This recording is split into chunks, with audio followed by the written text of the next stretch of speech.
संसार में सबसे बड़ी शक्ति है मित्रता।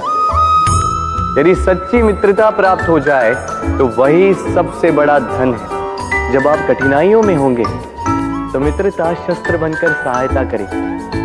मार्ग भटक जाओगे तो मित्रता शास्त्र बनकर आपको राह दिखाएगी। षड्यंत्र में फंस जाओगे तो बुद्धि बनकर बाहर निकालेगी।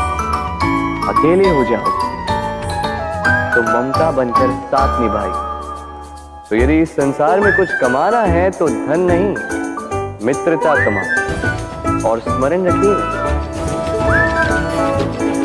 यदि इस संसार में मित्र बनाना आपकी सबसे बड़ी दुर्बलता है तो आप इस संसार के सबसे शक्तिशाली प्राणी हैं। राधे राधे।